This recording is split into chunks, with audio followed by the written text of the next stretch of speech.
પશ્ચિમની સંસ્કૃતિ અને અમેરિકા, એનો ઈશ્વર એ આપણી જેમ રામ, કૃષ્ણ, શિવ, શક્તિ એવું બધું નથી. એમાં ઈશ્વરના પૈગંબર, એનો દૂત, એના મેસેન્જર આવે અને ઈશ્વરે એને જે કહ્યું, એને જે બુદ્ધિ આપી, સમજણ આપી એ કહે. એટલે પશ્ચિમની સંસ્કૃતિમાં ક્રાઇસ્ટ, ઈસુ પહેલા પણ કેટલા બધા પૈગંબરો થઈ ગયા છે અને આ લોકો જે કંઈ કહે એ સાચું. અને એ જે શાસ્ત્ર બન્યું એનું નામ છે બાઇબલ. એને દરેક ક્રિશ્ચિયન માથે ચડાવે છે. મને અમેરિકા આવ્યા પછી ખાસી સમજણ એ લોકોમાં પડવા માંડી. ઈસુ એ પ્રેમનો દેવતા છે. આ પૃથ્વી પર દરેક માણસે એકબીજા જોડે પ્રેમથી જીવવું જોઈએ. પ્રેમ સિવાય જીવાય નહીં. પ્રેમથી જીવો છો માટે તમે ઈશ્વર છો. આ ક્રાઇસ્ટની ફિલોસોફી હતી. ક્રિશ્ચિયનો એમાં માને છે. અહીં નવેમ્બર મહિનો 15 તારીખ જાય ને પછી ડિસેમ્બર 31 કે નવા વર્ષનો પહેલો દિવસ, ત્યાં સુધીની આ લોકોની દિવાળી કહેવાય. જલસા કર બાપુ, જલસા કર. અત્યારે નવેમ્બર અને ડિસેમ્બરમાં અહીંયા આગળ દર શુક્રવારે એક સેલ ગોઠવાય બધી જગ્યાએ. એને બ્લેક ફ્રાઈડે કહેવાય. અને તમે ધાર્યું ન હોય એટલું સસ્તું આ લોકો વેચે. 11 મહિનામાં જે ના વેચાયું હોય એ બધું આ એક જ મહિનામાં વેચાઈ જાય. એટલી બધી ગિફ્ટ, એટલા બધા કન્સેશન.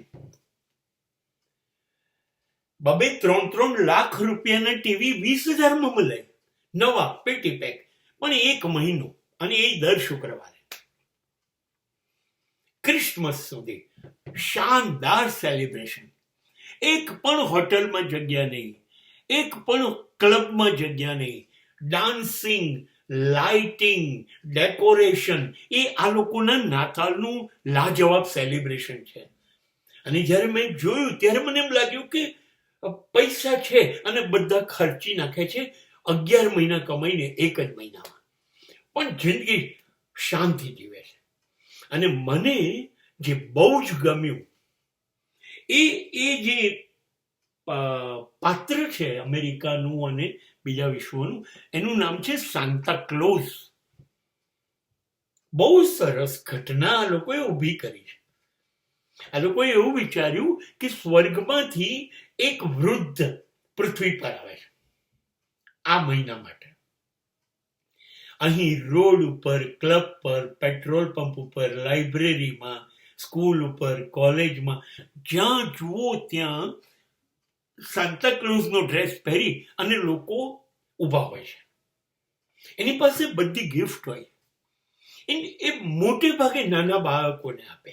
એ ચોકલેટો એટલી બધી જાતની છે, આઈસ્ક્રીમ આપે, રમકડા આપે, પુષ્કળ બાળકોને વહેંચે. અને દરેક ઘરની બહાર સાન્તા ક્લોઝ ઉભો હોય રોશની સાથે. આપણે ત્યાં એક એવું વૃક્ષ હતું, આપણે એને એવું કહેતા કલ્પ વૃક્ષ, સ્વર્ગમાં છે, એની નીચે બેસીને તમે જે માંગો એ મળી રહે. એવી રીતે અહીં પણ એક એવું વૃક્ષ છે જેને ક્રિસમસ ટ્રી કહે છે.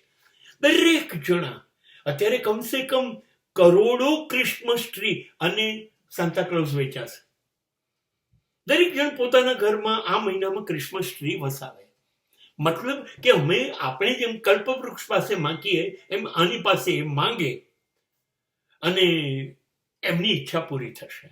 આ સાન્તા ક્લોઝનો મતલબ એ છે કે એ સ્વર્ગમાંથી પૃથ્વી ઉપર બાળકો માટે દરેક જણ બાળક જ છે ઈશ્વરનું, એના માટે સુખ લઈ આવે. એટલે થેલો ભરી અને એ સુખ લાયા હોય વસ્તુ લોકોને ગમતી, આ સાન્તા ક્લોઝ નામનું ચિત્ર છે. અને એ અદ્ભુત પાત્ર છે જે પશ્ચિમની સંસ્કૃતિ માટે નાતાલ ઉજવવા માટે અદ્ભુત છે. અને એ પહેલા તો રમકડા રાખતા હતા, હવે તો લાઈવ ઉભા રહે. અત્યારે નોકરી મળે 1 મહિનો, તમે સાન્તા ક્લોઝ બનો તો એનો ડ્રેસ તમને આપે, આપવાની ગિફ્ટ બધી આપે, અને જુદી જુદી જગ્યાએ તમે ઉભા રહો અને લોકોને તમે ગિફ્ટ આપો, એનો તમને રોજ પગાર મળે. અહીંયા પેઇડ સાન્તા ક્લોઝ છે. અને આ દ્રશ્ય અહીં આગળ અત્યારે એટલું બધું સુંદર છે, કલ્પના તો સુંદર છે. અને માટે બહુ જ આનંદ થઈ ગયો આવું જોવાની, કે ચલો પૃથ્વી પર સુખ વહેંચીએ,